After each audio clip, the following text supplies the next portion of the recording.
Бәріңе сәлем достар, сіздермен бүгін мен Нұрсұлтан және мен өзім жаңадан ашқан Казах Channel каналыма күні обложка жасаймыз. Енді әркім өзінің каналына обложка жасайды, сонымен фотошоппен, мен фотошопқа мынандай шаблон жіберем. Міне мындай көкпеңбек сызықтар көріп тұрсыз, сол шаблон. Бізге тек қана мындай орта санды көрсетем.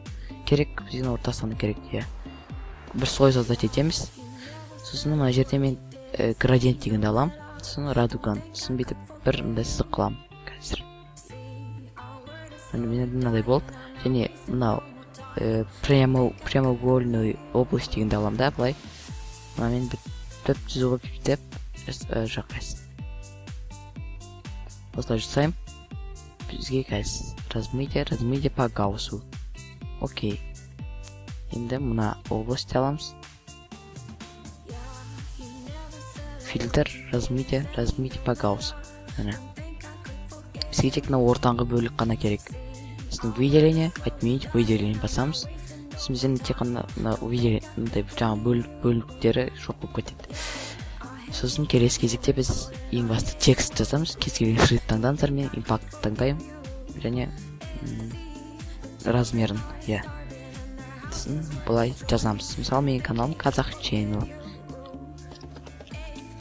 Менікі қазір қызыл түсте тұр, қызыл түспен жазып жатырмын. Жарайды, ештеңе бірақ болады.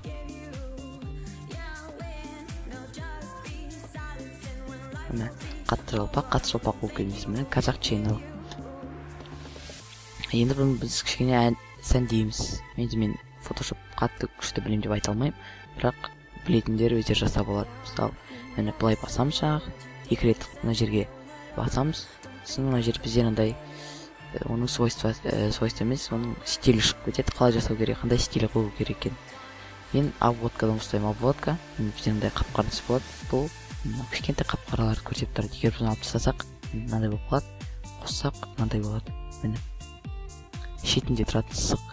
Бүйтіп кішкене қатты жуан қылмай қояйық. Осылай болады.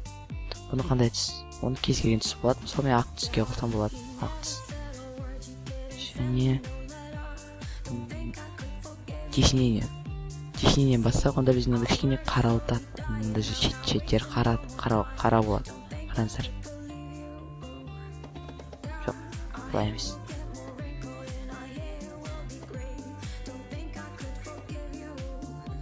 Бұл осылай жасап қойсақ болады. Контур. Мен өзімнің неме стилім арқылы жасап жатырмын. Әркім өзінің мындай текст пайда болып жатыр. Кішкене мен осылай. Жоқ, текстураны қоспай тұрамын. Тесінен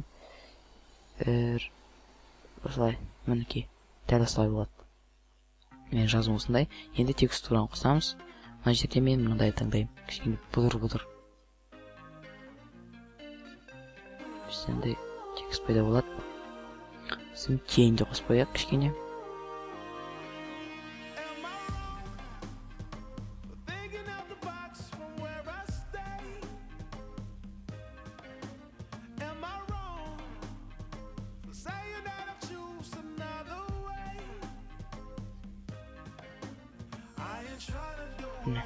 Тень артында тұрған мынау көлеңкесі. Әдемірек жасап алайық. Міне бізде кішкене текст дайын болып келе жатыр. Енді тень керегі жоқ. Тень де керегі жоқ. Болды. Бізде болған сияқты барлығы. Менде осында текст шықты. Қатты әдемі емес, бірақ әркім өзінше күшті қылып жасауы болады. Егер фотошоп жақсылап білсе, мен осынша осылай жасаймын. Міне видео осындай болып шықты. Енді PNG суреттерді мына жерге қасына кішкентай қойып қойса да болады. Мына жерде тағы да бірдеңе жазып, тағы да текст жазып, әбден әдемі қылып жасап қоюға болады. Өте әдемі қылып. Міне болды. Енді біз бұны сохранить как JPEG рабочий столам мен үшін сохранить. Окей, болды. Енді біз бұны өз каналымызға қоямыз. Мына жерде қаламды басамыз. Мына жерде изменить оформление канала. Өзгертеміз каналдың. Міне менде мына әлі тұр, бірақ бұны алып тастайық қазір. былай міне болды. Мына жақта басамыз, выберите файл на компьютере. Мына жердегі суретті басамыз. Бұл жаңағы мына сурет. Міне кішкене загрузка жүреді, көп уақыт емес.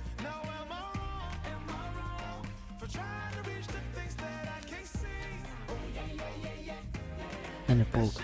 Біздің сурет дайын. Біздің обложкамызды компьютер ноутбуктарда былай көреді. Міне дәл осылай. Ал телевизорларда қосқан кезде дәл осылай көреді. Телефонда да мынандай болып көрсетеді. Біздің достар, мен қазір выберет басып қоймын, өйткені менде басқа өзімнің обложкам тұр. Мәселен, мында сурет қойып қойсаңыздар болады, таяқ жасап қойсаңыздар болады. Сонымен достар, сау болыңыздар. Сіздермен болған мен Нұрсұлтан. Келесі кездескенше.